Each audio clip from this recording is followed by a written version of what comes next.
Welcome to. और आज के सेशन में हम डिस्कशन करने जा रहे हैं प्रीपोजिशंस के बारे में, कंसेप्ट, काइंड्स एंड एग्जांपल्स और लेक्चर 2। प्रीपोजिशन का इससे पहले एक पॉइंट और हम बता चुके हैं जिसमें हमने प्रीपोजिशंस के बारे में बेसिक कंसेप्ट्स के बारे में बताया था कि प्रीपोजिशंस होती क्या हैं। इनको ऐसे वर्ड्स मान लिया गया है जो वर्ड्स नाउन और प्रोनाउन को रिलेट करने का काम करते हों, या किसी परिस्थिति को बताते हों, या किसी कंडीशन या स्टेट को बताते हों, स्टेट ऑफ बीइंग को बताते हों, या दो अलग अलग व्यक्ति, वस्तु या जगह का आपस में क्या रिलेशन बन रहा है, ये बताने वाले वर्ड्स प्रीपोजिशंस होते हैं। उसके बाद हमने प्रीपोजिशंस के टाइप्स और काइंड्स की बात की थी, और साथ में एग्जांपल्स भी हमने डिस्कस किए थे लास्ट लेक्चर में, जो प्रीपोजिशन का फर्स्ट पार्ट था। फिर ये प्रीपोजिशन का सेकंड लेक्चर है जिसमें हम डिस्कस करने जा रहे हैं प्रीपोजिशंस के कुछ बचे हुए और पॉइंट्स, क्योंकि प्रीपोजिशंस अदरवाइज एक बहुत इंपॉर्टेंट चैप्टर है। बहुत सारे क्वेश्चंस प्रीपोजिशंस से आते हैं, सारे कॉम्पिटिटिव एग्जामिनेशंस में प्रीपोजिशंस की वैल्यू होती है। ठीक है, तो इसको अब हम स्टार्ट करते हैं।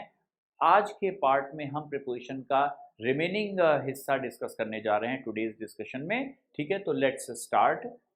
देखिए, नाइन्थ वाला एग्जाम्पल हम 8 तक पिछले लेक्चर में डिस्कस कर चुके थे। अब नाइन्थ से स्टार्ट करते हैं। नाइन्थ वाला पॉइंट क्या कहता है? नाइन्थ वाला point over and across prepositions के बारे में बता रहा है कि उनका डिफरेंस क्या है और वो क्या है एक्चुअल में। ठीक है, कब यूज किए जाते हैं। जैसे over is use for more than. पहली बात, ओवर का यूज किया जाता है मोर देन के लिए। कोई चीज किसी चीज से ज्यादा बढ़ गई हो, मोर देन समथिंग हो गई हो, तो उसके लिए हम ओवर का यूज करते हैं। दूसरा, एवरीवेयर के सेंस में भी हम ओवर प्रीपोजिशन का यूज करते हैं।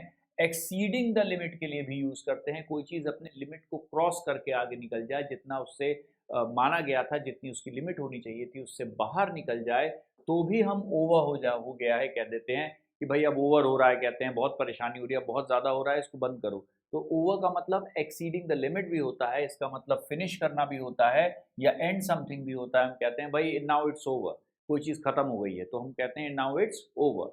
और साथ में ओवर का जो हिस्सा है, ओवरऑल जैसे हम बोलते हैं, तो कभी कभी प्रीपोजिशन का इस्तेमाल ऐसे वर्ड्स के साथ अटैच करके सारी चीज़ों को, एवरीथिंग के सेंस में भी किया जाता है। ठीक है, तो ये सारे पॉइंट्स आते हैं। इसके अलावा अक्रॉस भी एक प्रीपोजिशन है जिसका इस्तेमाल किया जाता है कुछ पर्टिकुलर बातों को कहने के लिए, जैसे from one side to another of a place और एरिया। अगर किसी एक साइड से दूसरी साइड आप क्रॉस करके जा रहे हैं, from side A to side B, चाहे वो रोड हो या कोई रिवर हो, या किसी एक पाले से, एक हिस्से से, पार्ट से आप दूसरे पार्ट में जा रहे हैं, उसे क्रॉस करते हुए डायगनली, तो इसको हम अक्रॉस प्रीपोजिशन से रिप्रेजेंट करते हैं, जो प्लेस और एरिया के हिसाब से हो सकती है, from one side to the other side of an area और अ प्लेस। ठीक है, ये अक्रॉस का मतलब एक्चुअल में होता है to cross something, to cross over. ठीक है, ये मीनिंग निकलता है। अब देखिए, इसे हम सेंटेंस के एग्जाम्पल में किस तरह से समझते हैं, क्योंकि एग्जाम्पल सेंटेंस के होते हैं जो वो ज़्यादा अच्छे से मीनिंग को क्लियर करते हैं।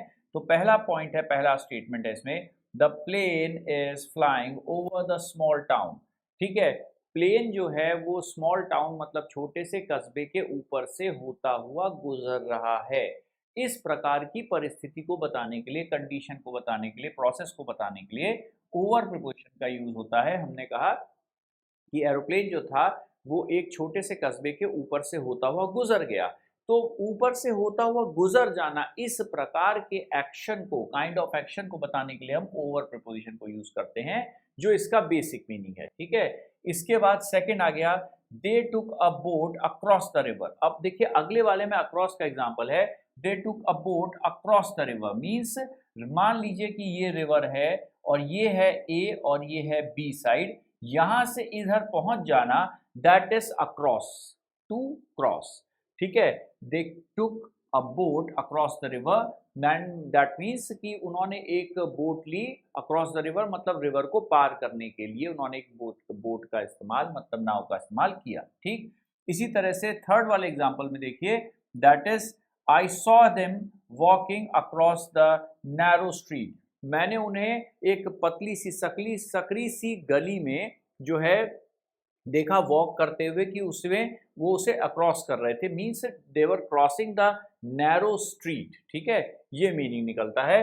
I saw them walking across the narrow street, narrow street के अक्रॉस मैंने उन्हें वॉक करते हुए देखा, ठीक। नेक्स्ट वाले में आता है the class is over now. अब देखिए ओवर का मतलब यहाँ पर खत्म होने के सेंस में है कि अब क्लास ओवर हो चुकी है, ठीक। तो ओवर का मतलब जो है सम अप भी होता है, ठीक है, सम अप करना या एंड करना भी होता है, जो हमने बात की थी, ठीक है। तो यहां तक हमने कुछ बेसिक आइडिया समझा ओवर और अक्रॉस का किस तरह से यूज होता है, ठीक है, ये दोनों प्रीपोजिशंस। तो चलिए इसके बाद नेक्स्ट डिस्कस करते हैं 10th पॉइंट में क्या है। 10th पॉइंट में है अपॉन और ऑन प्रीपोजिशन का डिफरेंस, जो बहुत ज़्यादा इंपॉर्टेंट है समझना, क्योंकि इसके ऊपर बहुत सारे क्वेश्चन कॉम्पिटिटिव एग्जामिनेशन में आते हैं और इन्हें समझने में बहुत कंफ्यूजन होता है। कैसे? अपॉन और ऑन दो अलग अलग तरीके की पॉसिबिलिटीज को बताते हैं, लेकिन क्योंकि एक में सिर्फ अप और ऑन दो पॉइंट्स हैं और एक में सिर्फ ऑन है, तो इस वजह से थोड़ा कंफ्यूजन होता है। पहले एग्जाम्पल से बात को हम क्लियर कर सकते हैं इनका डिफरेंस, पहला और दूसरा एग्जाम्पल। पहला एग्जाम्पल है the ball bounced upon the pitch, दूसरा है the ball was kept on the table. यहाँ पर अपॉन और यहाँ पर ऑन आप देख रहे हैं, ठीक है। यहाँ पर पहले फर्स्ट स्टेटमेंट को समझाने के लिए हम सेकंड की और सेकंड के समझाने के लिए फर्स्ट की मदद लेंगे। The ball bounced upon the pitch, जब कोई तरीके का कूदने का एक्शन होता है, जंपिंग टाइप एक्शन होता है, या कोई चीज किसी सतह को टच करके एक बाउंसिंग एक्शन लेती है, तो बाउंसिंग एक्शन के लिए हम अपॉन प्रीपोजिशन का यूज करते हैं। इसे ऐसे समझा जा सकता है कि एक्शन होना चाहिए, किसी सरफेस को टच करने के बाद कोई बाउंसिंग एक्शन हो या कोई प्रकार का एक्शन होना जरूरी है, या फिर मूवमेंट मूवमेंट होना भी जरूरी है, ठीक है। या तो मूवमेंट हो या एक्शन हो, किसी भी प्रकार का मूवमेंट या एक्शन जब होता है, मतलब कोई चीज स्थिर नहीं है, वो चल रही है, मूवमेंट में है, गतिमय है, ऐसी परिस्थिति में जो है किसी सरफेस को टच करके उसने कोई गति पकड़ ली, कोई डिफरेंट डायरेक्शन पकड़ लिया और वो कहीं मूवमेंट में है, तो ऐसी पॉइंट को बताने के लिए अपॉन प्रीपोजिशन का यूज किया जाता है। एक्शन और मूवमेंट दोनों होना चाहिए, जबकि मूवमेंट और एक्शन के मुकाबले में अगर यहाँ पर हम बात करते हैं कि कोई चीज बिल्कुल स्टेबल है, ठीक है, रुकी हुई है और किसी सरफेस को जो है टच कर रही है, किसी सरफेस को टच कर रही है, तो ऐसे में हम यूज करते हैं ऑन का। The ball was kept on the table, ball को टेबल के ऊपर रख दिया गया है, मतलब वहां स्थिर है। With respect to the surface of the table, उस बॉल में कोई मूवमेंट नहीं है, वो बिल्कुल रुकी हुई एक जगह स्थिर है। आपने सुना होगा जड़त्व, हिंदी में इंग्लिश में इनर्शिया। तो कोई चीज जिस अवस्था में है उसी में रहना चाहती है, अगर चाहे वो मूवमेंट में हो, चाहे एक्शन में हो, और चाहे फिर वो एक जगह पे स्थिर हो, उसे हम इनर्शिया कहते हैं फिजिक्स के हिसाब से, ठीक। तो इसमें इसी बात को हम समझते हैं आसानी से कि अगर कोई चीज किसी चीज पर रखी है, सतह को टच कर रही है और कोई मूवमेंट नहीं है उसमें, बिल्कुल स्थिर है with respect to the surface, तो हम यूज करेंगे क्या? ऑन। और अगर वो चीज मूवमेंट या किसी प्रकार के मूवमेंट के साथ एक्शन हो, या तो एक्शन मूवमेंट की कोई पॉसिबिलिटी बनती है कि किसी सतह को टच किया उसके बाद एक बाउंसिंग एक्शन ले लिया, तो हम ऐसे में अपॉन का यूज करते हैं। ये दोनों बहुत सिंपल और बेसिक तरीके हैं समझने के कि अपॉन और ऑन के बीच में क्या अंतर है, ठीक। नेक्स्ट इसके बाद आते हैं under and beneath. Under and beneath का मतलब है, अंडर का मतलब तो कोई चीज किसी चीज के नीचे हो, उसके संरक्षण में हो, या फिर रेफ्यूज में हो, शेल्टर में हो, तो हम अंडर प्रीपोजिशन का यूज करते हैं। जबकि बीनीथ का मतलब एट अ लोअर लेवल या at a lower layer then something, ये मीनिंग निकलता है। मतलब कोई चीज किसी लेयर के नीचे वाली लेयर पे है, या कोई चीज किसी दूसरे लेवल से ठीक नीचे लेवल पर है और चारों तरफ से कवर्ड है, ऐसी कंडीशन को बताने के लिए बीनीथ प्रीपोजिशन को बनाया गया है, ठीक। तो अब दोनों के मीनिंग सेंटेंस से ज्यादा अच्छे से क्लियर होंगे। पहला स्टेटमेंट है she is resting under the tree, ठीक है, वो ट्री के नीचे रेस्ट कर रही है, ठीक है, she is resting under the tree. तो अंडर द ट्री का मतलब है ट्री की जहां तक छाया गई होगी, उस छाया के नीचे संरक्षण लिया हुआ है, या रेफ्यूज लिया हुआ है, या शेल्टर लिया हुआ है। ऐसी बात को कहने के लिए हमने अंडर प्रीपोजिशन का यूज किया, ट्री के साथ रेस्टिंग वर्ब को यूज करते हुए। और दूसरे स्टेटमेंट में देखिए क्या है, beneath this floor there is a store room. इस फ्लोर के ठीक नीचे एक जो है स्टोर रूम है। तो स्टोर रूम इस फ्लोर के नीचे है, लेयर के हिसाब से देखा जाए तो एक लेयर नीचे है, और इस स्टोर रूम जो है इस फ्लोर के ठीक नीचे है, हम कह रहे हैं। तो हम एक जो लेवल है उस लेवल को भी तो नीचे बता रहे हैं कि ऊपर वाला लेवल जो है इस फ्लोर के नीचे है वाले लेवल पे है। तो लेवल या लेयर, ठीक किसी लेवल और लेयर के नीचे दूसरा लेवल और लेयर होना, दैट इज बीनीथ। इसको समझाने के लिए हम बीनीथ प्रीपोजिशन का यूज कर सकते हैं, ठीक है।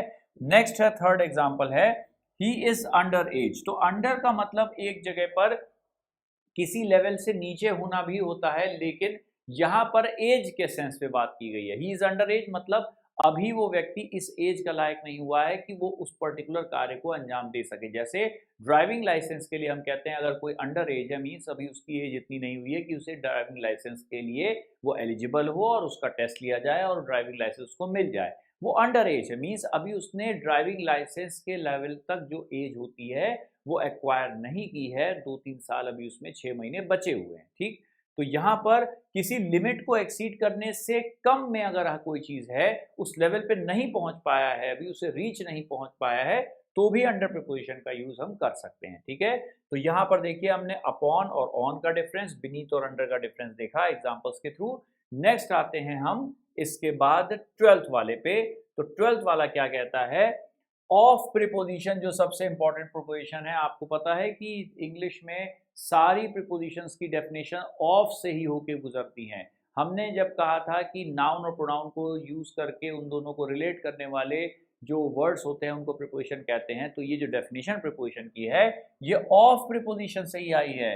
Use to represent reason, relation या फ्रेज, ठीक है। रिलेशन बेसिक मीनिंग है, फ्रेजेस के सेंस में आता है, रीजन बताने के लिए ऑफ आता है, और साथ में रिलेशन बताने के लिए ऑफ प्रीपोजिशन का यूज किया जाता है। देखिए अब पहले एग्जांपल में क्या आता है, ही died of a chronic heart disease, ठीक है। ही died of a chronic heart disease, वो एक पुरानी चली आ रही, बहुत पहले से उससे बीमार था, एक हार्ट की डिजीज थी, क्रॉनिक डिजीज थी, हार्ट डिजीज, जिससे वो मर गया। तो ही डाइड ऑफ होगा, यहाँ पर डाइड फ्रॉम यूज नहीं किया जाएगा क्योंकि हम कॉज ऑफ डेथ बता रहे हैं, ठीक है। तो यहाँ पर ऑफ का यूज रिलेट कर रहा है कि इसकी वजह से ऐसा हुआ, ठीक है। तो रीजन बता रहा है, देखिए यहाँ पर he died of a chronic heart disease. Next में the government of India has declared an emergency. तो देखिए गवर्नमेंट ऑफ इंडिया, यहाँ गवर्नमेंट और इंडिया ये भी नाउन है और ये भी नाउन है। नाउन्स के बीच का क्या बता रहा है, ये रिलेशन बताने का काम कर रहा है, ठीक है, कि इंडिया और गवर्नमेंट में क्या जो है रिलेशन है। हमने कहा द गवर्नमेंट ऑफ इंडिया मतलब इंडिया की गवर्नमेंट जो है उसने डिक्लेयर कर दी है इमरजेंसी, ठीक। तो यहाँ पर इंडिया और गवर्नमेंट का रिलेशन बताने के लिए ऑफ प्रीपोजिशन का यूज किया गया है, ठीक। तो जैसा हमने बताया था, रीजन हो सकता है या रिलेशन हो सकता है या फ्रेज हो सकता है, जो और एग्जाम्पल में आगे हम देखेंगे। 13th में क्या कह रहा है कि फ्रॉम एंड टू क्या यूज होता है, use to tell a range of something और डिस्टेंस, या तो डिस्टेंस या किसी रेंज को बताने के लिए या फिर किसी डायरेक्शन में मूवमेंट के लिए हम फ्रॉम और टू का यूज करते हैं। जैसे हमने कहा फर्स्ट एग्जांपल में, I work in my office from dawn to dusk. Dawn का मतलब जो है सवेरा होता है और डस्क का मतलब होता है संध्या काल, ठीक है। मॉर्निंग और इवनिंग को डॉन और डस्क भी कहते हैं, ठीक। अब अगर मैं कहता हूं मैं सुबह से शाम तक काम करता हूं, तो I work in my office from dawn to dusk. Dawn till dusk भी कह सकते थे। टूवर्ड्स, टू का, टू जो है यहाँ पर TOWARDS, टूवर्ड्स का शॉर्ट फॉर्म क्या होता है, टू होता है, ठीक। जब स्टार्टिंग पॉइंट बताते हैं तो हम फ्रॉम का यूज करते हैं। फ्रॉम का यूज हमेशा बताता है ओरिजिन, ठीक है। कोई चीज कहां से स्टार्ट हो रही है इसे बताने के लिए फ्रॉम प्रीपोजिशन होती है, और किसी निश्चित डायरेक्शन में मूवमेंट हो रहा है, टुवर्ड्स समथिंग आप जा रहे हैं, किसी लिमिट तक पहुंच रहे हैं, तो इसके लिए हम टू प्रीपोजिशन का यूज करते हैं। जैसे सेकंड एग्जांपल में देखिए आप, the journey is from Lucknow to New Delhi. Lucknow से न्यू दिल्ली तक की जर्नी है, तो स्टार्टिंग पॉइंट बताने के लिए हमने ओरिजिन बताने के लिए क्या यूज किया, फ्रॉम, और जिस डायरेक्शन में टूवर्ड्स मूवमेंट था उसको बताने के लिए टू का यूज किया। ध्यान रखिएगा, टू प्रीपोजिशन का मतलब एक तरह से अगर फिजिक्स के हिसाब से बताया जाए तो वेलोसिटी को बताने के लिए है। वेलोसिटी मतलब निश्चित डायरेक्शन में मूवमेंट बताना हो तो आप यूज कर सकते हैं टू प्रीपोजिशन, ठीक है, उस तरफ जाना। फ्रॉम लखनऊ स्टार्टिंग पॉइंट के लिए फ्रॉम और जिस डायरेक्शन में जा रहे हैं उसके लिए टू प्रीपोजिशन का यूज किया जाता है पूरे रेंज डिस्टेंस को या रेंज को समझाने के लिए, ठीक है। क्या यूज करते हैं? फ्रॉम और टू, ठीक है। तो यहां तक हमने डिस्कस कर लिया है। अब देखते हैं नेक्स्ट पॉइंट जो है 14th वाला, ये क्या कहता है। 14th वाला कहता है कि विद और बाई प्रीपोजिशन का डिफरेंस क्या है, क्योंकि दोनों बहुत कंफ्यूज करते हैं और बहुत सारे क्वेश्चंस इससे बनते हैं। जब आप बात करेंगे कभी वॉइस की बात करेंगे तो वॉइस में भी जब एक्टिव पैसिव वॉइस होती है तो बाई के बाद एजेंट लिखा जाता है जिसमें हमें बाई की जरूरत पड़ती है। तो यहां पर समझना बहुत जरूरी है दोनों का difference. With means accompanied by another person or thing, किसी व्यक्ति का या किसी वस्तु का किसी व्यक्ति या वस्तु के साथ साथ देना या साथ में रहने के लिए हम विद का यूज करते हैं। accompanied by मीन्स वो व्यक्ति जो है वो व्यक्ति उसे साथ दे रहा है या उसके साथ में है। तो विद का मतलब साथ देना, के साथ या साथ में। हिंदी में के साथ या साथ में समझाने के लिए हम विद और जो है विद प्रीपोजिशन का यूज करते हैं, ठीक है। विद का यूज साथ में या के साथ में के लिए होता है। और वाइल, जबकि बाई का इस्तेमाल जो होता है identifying the agent performing the action.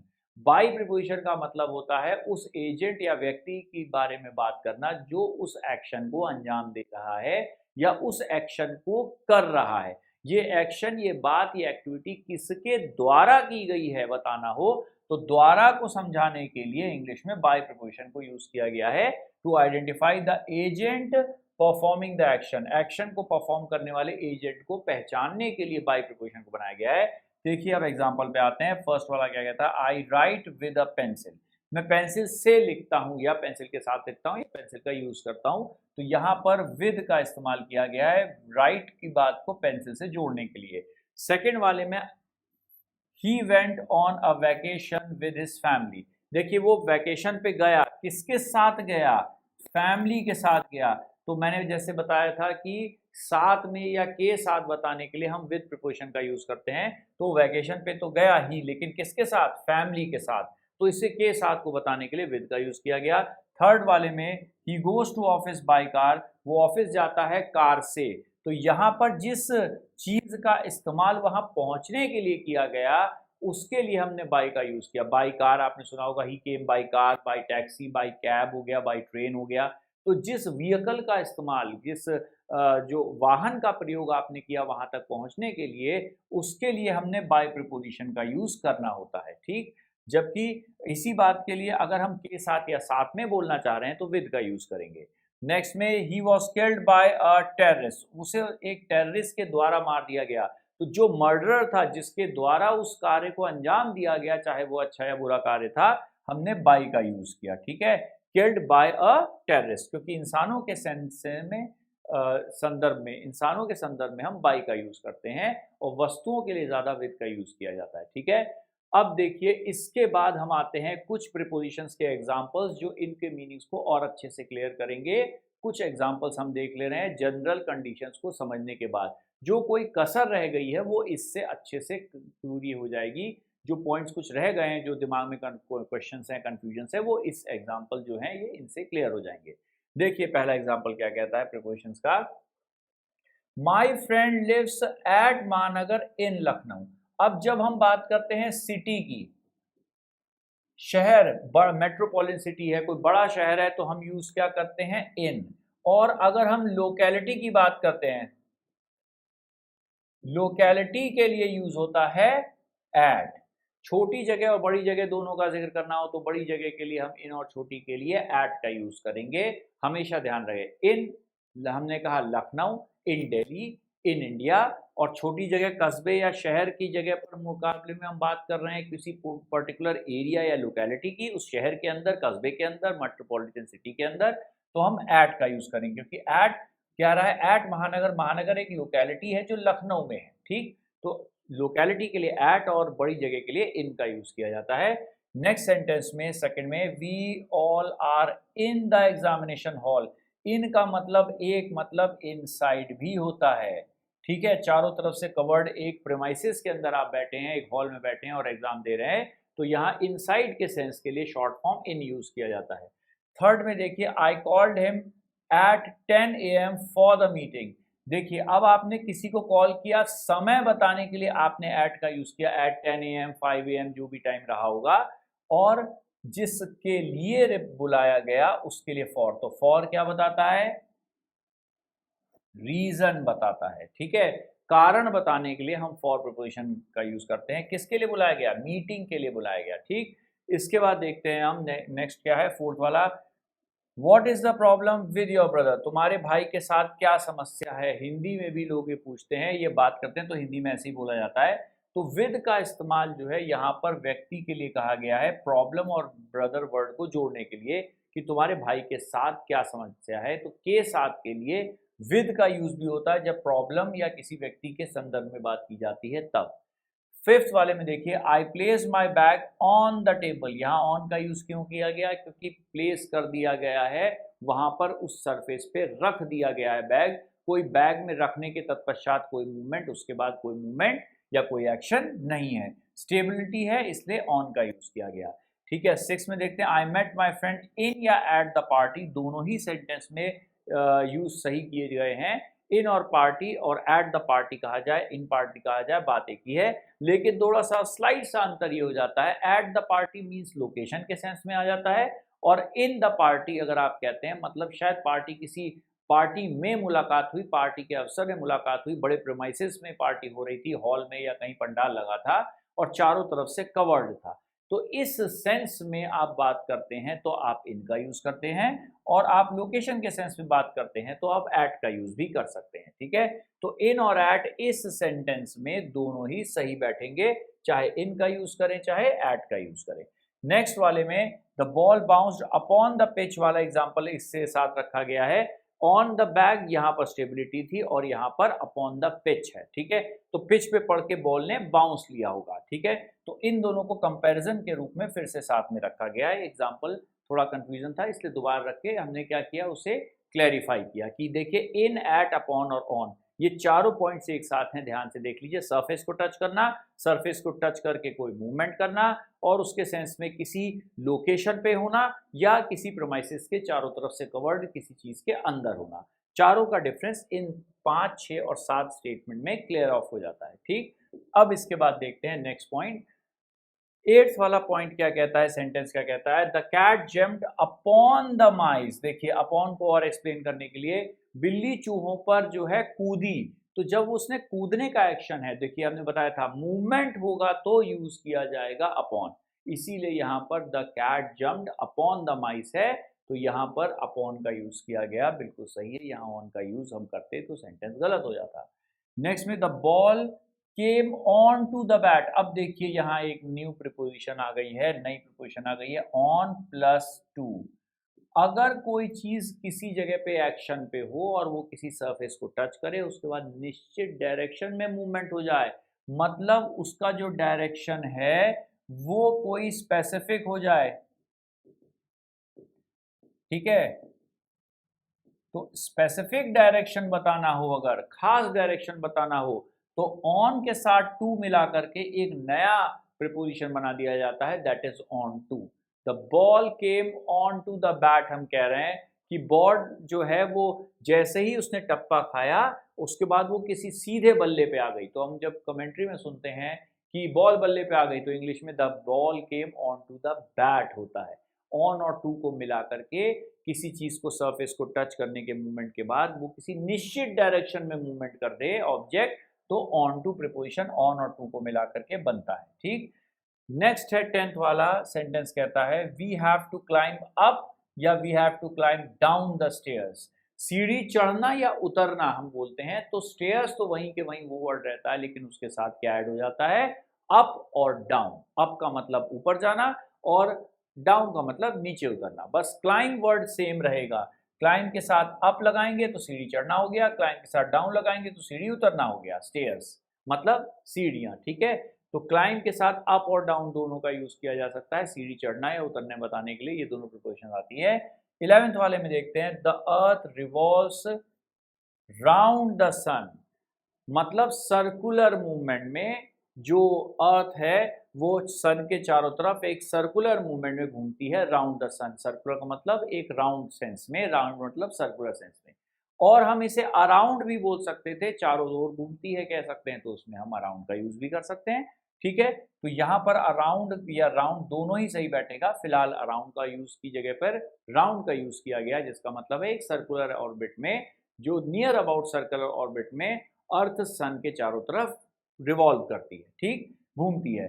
12th में है I got through the exam. Through का मतलब होता है किसी ऑब्जेक्ट में से होकर के गुजर जाना, ठीक है, उसे पार कर लेना। आपके सामने कोई अवरोध रखा गया, कोई हिंड्रेंस रखी गई, कोई आपको रोकने के लिए कोई बाधा रखी गई, आप उसे पार करके उसकी दूसरी तरफ निकल गए, तो ऐसी कंडीशन के लिए थ्रू प्रीपोजिशन होता है। I got through the exams मतलब मैंने एग्जाम्स को पार कर लिया, एग्जाम्स के अंदर आए हुए प्रश्नों को सॉल्व करते हुए, उनसे जूझते हुए होकर के एग्जाम के प्रोसेस से मैं निकल गया और मैं अब नेक्स्ट क्लास में आ गया हूँ, उस क्लास को मैंने पास कर लिया है। तो गॉट थ्रू का मतलब होता है पास कर लेना, किसी चीज से होकर के गुजर जाना।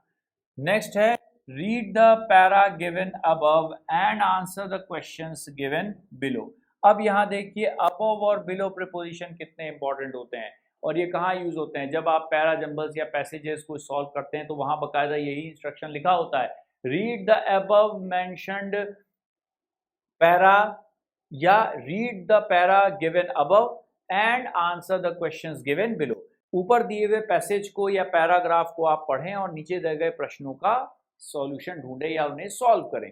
तो यहाँ देखिए सिर्फ पोजीशन में बताना हो तो ABOVE सिर्फ पोजीशन बताने के लिए, और पोजीशन में नीचे बताना हो तो हम कह सकते हैं इन दैट केस बिलो का यूज करते हैं। ये सिर्फ पोजीशन बताने के लिए, कोई चीज किसी चीज के ठीक ऊपर अलाइनमेंट में हो और उसके ठीक नीचे कोई चीज हो तो ऊपर वाली चीज के लिए अबव और नीचे वाली चीज के लिए हम बिलो का यूज करते हैं।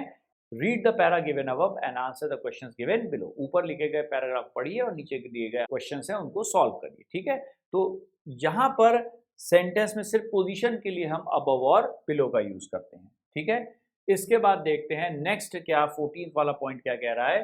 14th वाला पॉइंट कह रहा है some people walk along the footpath in the morning. कुछ लोग फुटपाथ के साथ साथ चलते हैं या फुटपाथ पे ही घूमते हैं, पैरेलल उस पे वॉक करते हैं मॉर्निंग में। तो मॉर्निंग के लिए हमने बताया था मॉर्निंग इवनिंग नून के लिए इन का यूज होता है, in the afternoon, in the evening, in the morning. और अलोंग का मतलब के साथ में या साथ में या साथ में या एक साथ। जो अलोंग है ये विद की तरह ही होता है, ठीक है। के साथ या साथ में बताने के लिए विद का यूज भी होता है और अलोंग का यूज भी किया जाता है, तकरीबन सेम जैसा मीनिंग होता है दोनों का। 15th में he is working with me in the company, वो मेरे साथ काम कर रहा है कंपनी में।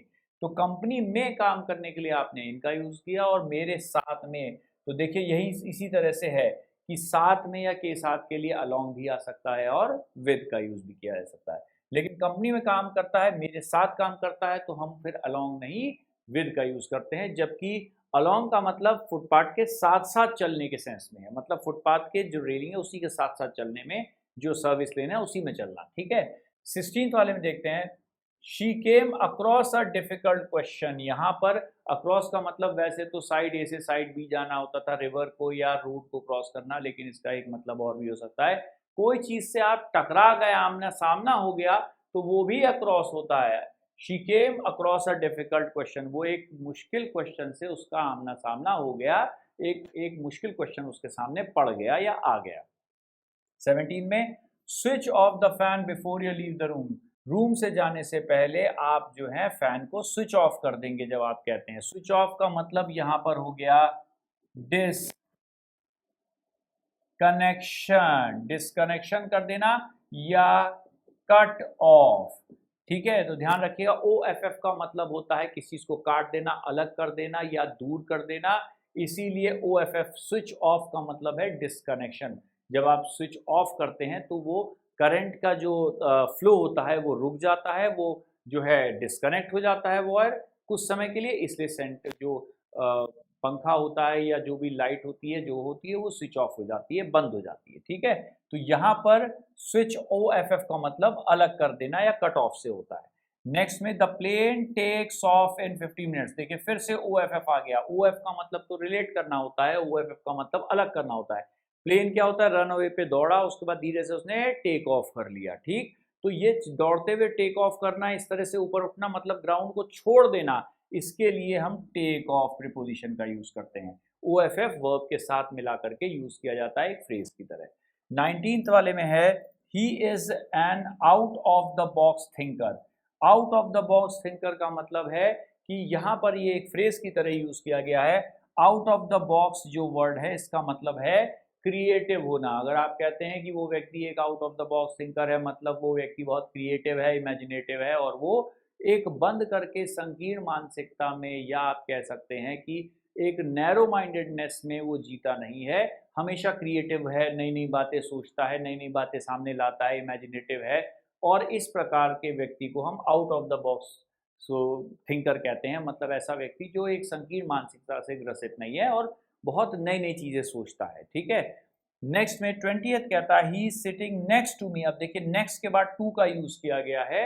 काउंटिंग में कोई चीज आपके, कोई व्यक्ति आपके सामने आपके बाद रखा हो, या कोई चीज किसी चीज के साथ में रखी हो, उसके ठीक बाद में काउंटिंग में आए, तो यहाँ पर नेक्स्ट टू का यूज होता है। ठीक है, तो यहाँ पर इस समय टूवर्ड्स नेक्स्ट सेंस में आ गया, इसलिए ही सिटिंग नेक्स्ट टू मी, मतलब मेरे बाद बैठा है काउंटिंग करने में।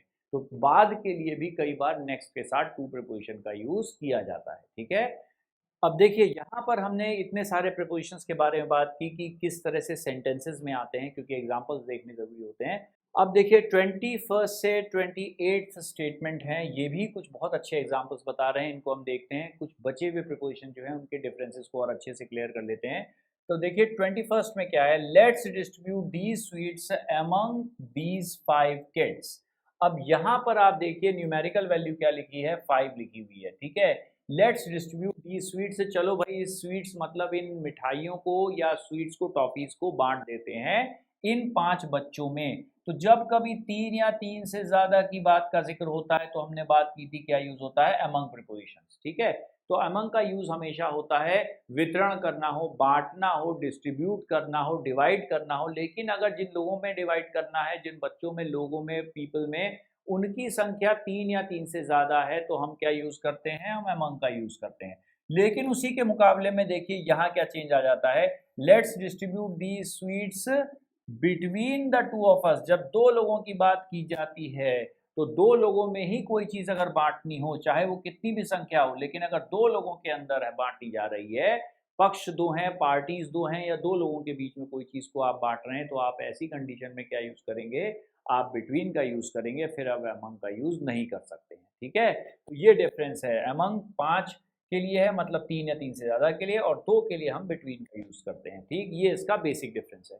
लेकिन अब देखिए 23rd में एक और नई चीज आ गई, there is a traitor amongst us. अब यहाँ देखिए यहाँ पर अमंगस्ट का यूज किया गया है, अमंग की जगह अमंगस्ट। तो यहाँ पर आप देख रहे हैं AMONG प्लस ST लग गया है इसमें। ठीक, तो अमंगस्ट का मतलब कई बार वितरण करना नहीं भी होता, डिस्ट्रीब्यूशन करना नहीं भी होता है। इसका एक मीनिंग और है, पॉइंट आउट करना। कई लोगों में, कई व्यक्तियों में, वस्तुओं में, जगहों में किसी एक को पॉइंट आउट करने के लिए भी कभी अमंगस्ट का यूज करते हैं। और इसका एक रीजन और है, जब इसके बाद आने वाला जो वर्ड है वो किसी तरह से वाल साउंड होता है, वावल साउंड होता है, मतलब वो साउंड इस वर्ड के पहले लेटर का उच्चारण सुनने में या बोलने में जो है वो AEIOU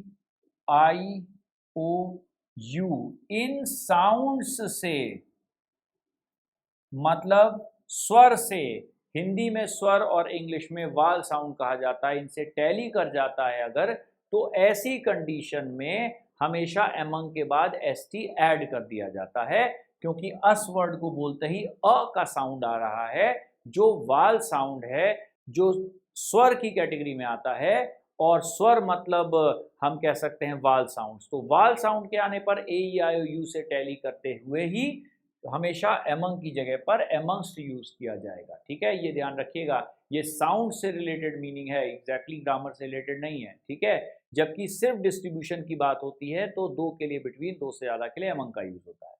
नेक्स्ट आता है 24 में, I took refuge under the shade of a tree. मैंने शरण ली ट्री की शेड में, मतलब पेड़ की छांव तले मैंने शरण ली, शायद मैं बारिश या धूप से बचने के लिए शरण लेना चाह रहा हूँगा। इस तरीके का कोई मतलब होगा सेंटेंस के अलावा जो मीनिंग निकल रहा है।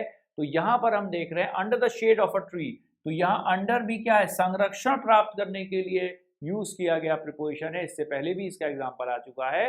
पेड़ के नीचे रेस्ट करने में अंडर द ट्री कहा जाता है, जहां तक उसकी छांव की परिधि हो उसके बीच में, ठीक है। तो इस सेंस में बात करी जाती है, तो अंडर प्रीपोजिशन का यूज शेल्टर या रेफ्यूज के सेंस में भी किया जा सकता है।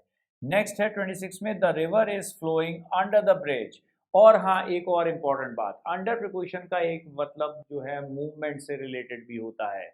अगर हम कहते हैं एक रिवर है, एक ब्रिज है, और उस ब्रिज के नीचे से रिवर फ्लो कर रही है, लगातार पानी फ्लो आउट कर रहा है, एक गति में है, हमेशा मूवमेंट में है, तो ऐसे लगातार कॉन्टिन्यूअस फ्लो ऑफ वाटर को जो एक ब्रिज के नीचे से लगातार फ्लो कर रहा है, इस सेंस को बताने के लिए भी हम अंडर प्रपोजिशन का यूज करते हैं। The river is flowing under the bridge. यहाँ बिलो द ब्रिज भी नहीं कहेंगे और ना ही हम कहेंगे बीनीथ द ब्रिज कहेंगे।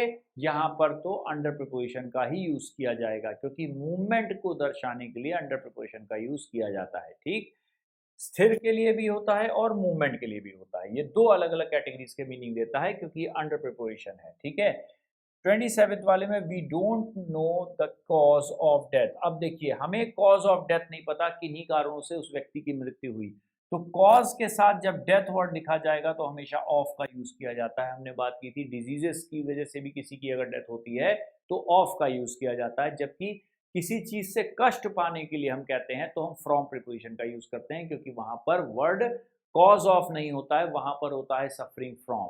जैसे हमने कहा ही इज सफरिंग या she is suffering from a disease, तो हमने कहा वो किसी डिजीज से ग्रसित है, सफर कर रहा है, कष्ट पा रहा है, परेशानी पा रहा है या पा रही है, तो वहां पर सफरिंग फ्रॉम या सफर के साथ SUFFER, सफर के साथ फ्रॉम का यूज होता है।